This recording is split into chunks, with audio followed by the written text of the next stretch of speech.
Hi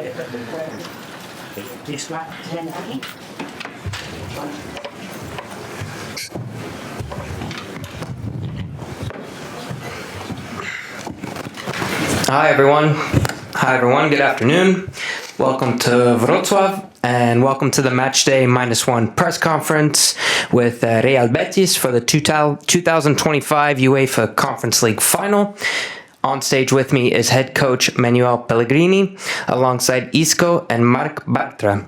As a reminder, we have translations available in English, Polish, and Spanish, so please ask a question in one of these languages. Please, only one question. State your name and media. Let's go ahead and get started. Betis TV here. Hola, ¿qué tal? Muy buenas. Eduardo Carrillo. Hi, good afternoon. This is a question from Manuel, but also for Isco and Mark. How are you living these moments previous to this final? After this season in the league, you managed to reach the objective 4 games before the end of the season, but you have a chance to make history now. Manuel, Isco, how are you living these moments before the final, ahead of the final? Well, of course, we are living them with a lot of joy. This is a result of the whole work that we've done throughout the season. We are happy to be qualified for Europe 4 games before the end of the season, and we're happy to be in this final. And this is, of course, the first European final for Betis, so there's a big responsibility, but we have a lot of confidence in that we'll be able to give some joy to our fans as well. Yeah. Hola, buenas tardes. Hello, and a question for Isco. At the club level, you've won practically everything, 19 titles for you. This would be your first as captain if you achieve this. I don't know if you've ever seen yourself in your dreams lifting this trophy, and what would it mean for you? Well, at the end, when you are close to playing a final, you always visualize the moment of, or certain moments or things that may happen, but what matters is to focus on the game at hand. It's going to be a very complicated game for sure. And at the end of the day, this would be the first European title in the history of Betis. And of course, it would be a dream to be able to lift that trophy as captain. A question for the coach. Are you okay to answer in English, Manuel? Yes, no problem. Thank you. I wanted to ask you about Antony, and obviously he's been brilliant for you. He's got quite emotional when he was speaking to the host broadcaster. Tears, said he found it hard to cope mentally with not playing at Manchester United. How proud are you that you've helped him turn his career around? Well, I think that I can be proud, but I think that Antony did all what he could to do it. I spoke with him before he came into Betis. He told me that he was not playing because he was not happy, but he had a lot of complaint about what he has done also, so he wanted revenge. And here in Betis, I think that he had it, and he did it in the way we know that he can do it, because it's not easy for you to pay 100 million for a player, and Antony is a very good player. I am absolutely sure that this is a huge time here in Betis to continue improving his career. Let's go here, second row, please. Hi, so a question for Manuel again, please. And I would appreciate if you could answer in English. I'd be very grateful. Chelsea coach Enzo Maresca, who you obviously know very well, made a very strong point last week that Betis played on Friday, their final game before this match, but Chelsea had to play on Sunday. And he's made a big point of the fact you have 2 extra days to prepare. Does he have a point? Do you have an advantage over Chelsea because of this? Well, I read what Enzo said, and I agree absolutely with him. Not because with Betis against Chelsea, I think that in football you cannot give any advantage to your rival. Of course, they had a difficult game on Sunday that they must qualify for the Champions League. They did it, so I'm very happy for him. But it will not be an excuse, because you need to play 3 days after that game, and you during the whole season you always have to play especially when you play Champions League Isco European games to play Thursday and Sunday, Wednesday or Saturday. So I am absolutely sure that Chelsea will be recuperated in what they did on Sunday, and will be tomorrow a difficult team with 1 or 2 days less of rest, but will be exactly the same difficult team. All right, let's go to the front blue shirt. Yeah, thank you. Hola, buenas tardes, Mateo González de ABC. Una pregunta para los tres. Hi, this is a question for the three of you. Mark, for sure, but I don't know, Manuel and Isco. You've been walking around the city. I don't know if you've sensed the vibe of the Betis fans around. How do you feel about it? It's a unique chance for them to see the team, and how do you feel for them? Yes. I'm going to be. We were for 20 minutes walking around the city, and of course, I bumped into Betis fans. In a sense, a lot of excitement, hopeful anticipation. We know how important it is for all the Betis fans, how happy they are to see us here and to be here. And of course, we have the chance, of course, to win it. And being here, just by being here, we've made many Betis fans happy. And we are making history, which is what we want. But of course, it would be even better if we could achieve that European title, because any Betis fan would remember that for life, and that would be engraved in their memories. And I hope we can achieve it. Manuel, good to see you. Ben Jacobs from BeanymanSports. Another question in English, please. Is it true that you texted Enzo Maresca telling him these two teams would meet in the final, and how early was that text? And then if you could speak a bit more as to what you taught Enzo as a manager.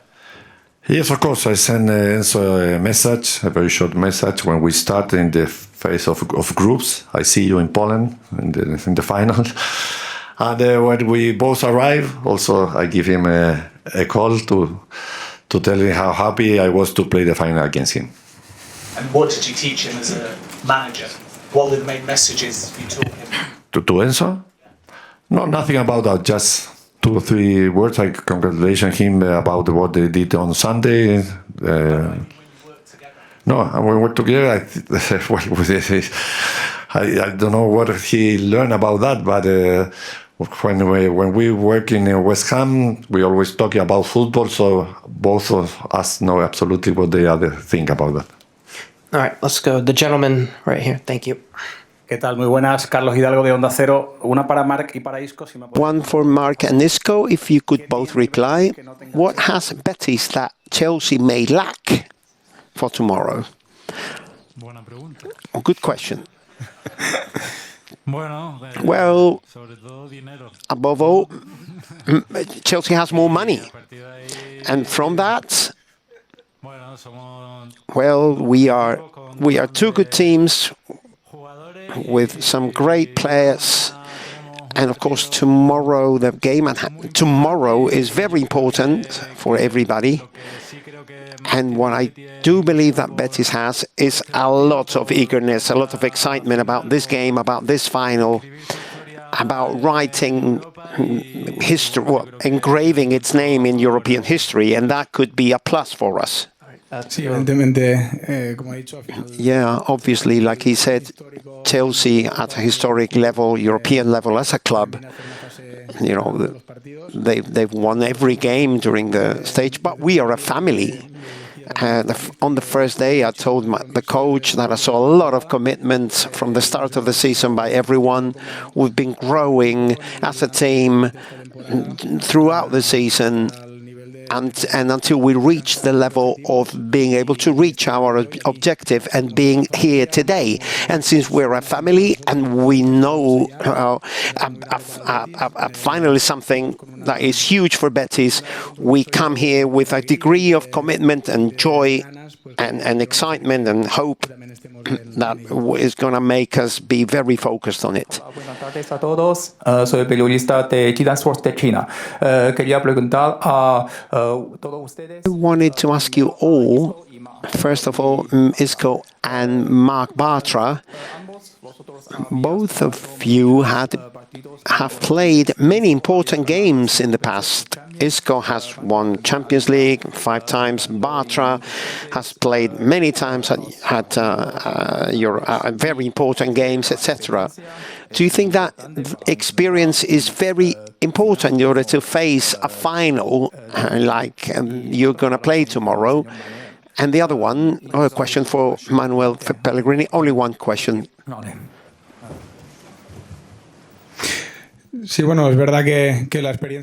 Right, yes, experience is important, and when we're facing a game such as important as the game tomorrow, well, I had the best teachers, the best masters in Puyol, Xavi, Iniesta. That's how they behaved ahead of those finals and during those finals, and their poise on the pitch, etc. And I did learn a lot from them, but I can learn from Isco and other very experienced players in my team now. And that's very important because in football, some experience is something that is very highly valued. Isco, you have said many times that you are highly motivated. Does it really make you feel more powerful, that eagerness, that excitement, the message what's the message for the fans tomorrow? Well, do you feel more powerful? Well, I don't know. Like I said before in the dressing room, believing is the first step to victory. It's going to be a very difficult game, but we trust our squad. Like Mark said, we are a family. We have proved that we are able to win, to beat anybody, any team. And of course, we are all looking forward to this final, and I wish we can give some joy, send some joy towards our fans who deserve it the most. A question for the three of you. You have played in big teams, Real Madrid, Barcelona, etc. How many good things, or what good things does Betis have to do in order to beat Chelsea tomorrow? And what capital mistakes must never be made tomorrow in order to try to beat Chelsea? Well, mainly, most of all, in order to win tomorrow, we need to be the same team that we have been so far. That's the same team that has taken us here, helped us qualify for Europe, etc. So we have to be able to manage the emotional side with a lot of quality, because an important mistake would condition the final results. So playing face-to-face, one-to-one, we have every chance to win in tomorrow, and that's very important. To John, please. Yep. And then we'll go next. Hello, Manuel. Can I ask you another question in English, if I may? You've obviously managed extensively in England. You know the strength of a team like Chelsea. Who do you think is favourites tomorrow night? Who should be favourites, and how much satisfaction would you take from winning? Well, it's very easy for me to say that Chelsea is favourite, because as Isco just said, their budget is a little bit more than ours. But I don't agree with that. I think that both teams will have exactly the same chance to win the game tomorrow. In 90 minutes in a game, everyone can win. It depends on the performance of the players. We have a player with a lot of experience also, both here and both sides, at my side. And we will be absolutely convinced for the first minute that we are going to start to try to win the game, and in 90 minutes we'll see which team play better. Yeah, Harit Zataryan from Armenian Press, question in English for all. You mentioned a lot, Mark mentioned about the history of Chelsea, Isco mentioned about the budget, and your coach mentioned about, again, the budget and differences. Do you think tomorrow's match is the match between Goliath and David? And what can here be a David as Betis? What are the main advantages of Betis to win Goliath in this sense? Thank you. Well, I just answered exactly the same question. We don't think that we are David and Goliath. I think that tomorrow we have exactly the same possibility to win the game. We are going to start from the first minute to try to do it. It doesn't matter how much one amount of budget has one team or the other team. In the 90 minutes in the pitch, we will be exactly have the same chance to win that game. Okay, let's go here in the gray shirt in the fourth row, please. Yeah. Por aquí, Mister Álvaro Muñoz, zona mixta. Le quería preguntar por la... I wanted to ask you about any doubtful players for tomorrow. Maybe the goal. I don't know if Vieta is going to be the goalkeeper, and if he's fit, are you going to be playing him, or are you going to play Adrian? And I also wanted to ask you about Lo Celso. I don't know if he's fit, if it's 100% for the game tomorrow. Well, I think we have certain doubts, and we'll see if tomorrow we can solve them, and we will see who is the better team, the best team to start, the best 11 to start. ¿Qué tal? Aquí Luis Delgado de Radio Nacional de España. Yo quería preguntarle... I wanted to ask Isco, what does he want, what message can want to tell the fans who are traveling here en masse, and also Manuel, how would you face a game like that tomorrow? I can't see you. Oh, okay. Well, to the fans, to the Betis fans, we don't need to encourage them much. We have a lot to be grateful for them because they take us everywhere. They support us everywhere we go, in every pitch, no matter how far it is from Sevilla, if it's cold, if it's hot, whatever. They always come with us. We feel them very close to us in every trip, in every hotel, everywhere. And the game tomorrow is very special. It's a final that is hugely important for the history of the club, and I hope we can give them back this joy of victory to our fans, to one of the fans that deserve it the most because of the support. Sí, Pepe Lías de Mundo Betis y Mundo Deportivo. Para Manuel. For Manuel, and you, for the whole season, every time we've seen 2 games in a row, we've seen many changes in the team. Maresca has also made a lot of changes, a lot of substitutions in these rotating games, right? Conference League and league games. So, do you expect many changes after the last game? You're going to see this massive rotation, or you're going to see less substitutions in the first 11? Well, a thing that I've seen that is very important is that thanks to all the rotations we've made, we have been able to qualify for Europe before the very end of the league, and has taken us here. So, with the intensity of the English league and the cup, etc., I think the concept is very similar. So that's allowed them to be here as well. So tomorrow it's a different story. We have rested enough. It's the last game of the season. I think we are going to try to play the best possible first 11 in order to try to win the game. You have gone through bad moments, and you're living through a sweet moment at Betis. Have you spoken about lifting this trophy between you, and who do you want to remember now or recall now that you are living a sweet moment like this? Well, would like to thank our coach and everyone who's been with us through thick and thin. My family, everyone that supports us, all my teammates, all the staff, everybody. We live for and by them, and that's the most important thing. And also, as for lifting the trophy, well, obviously, if we manage, it would be something unbelievable. And yes, I dream of Isco lifting that trophy, and I hope this dream comes true. Okay, all right, thank you. Bartra 100%. I just agree with Bartra 100%. -1 training session begins in about 15 minutes and is fully open to media. Thank you. Gracias.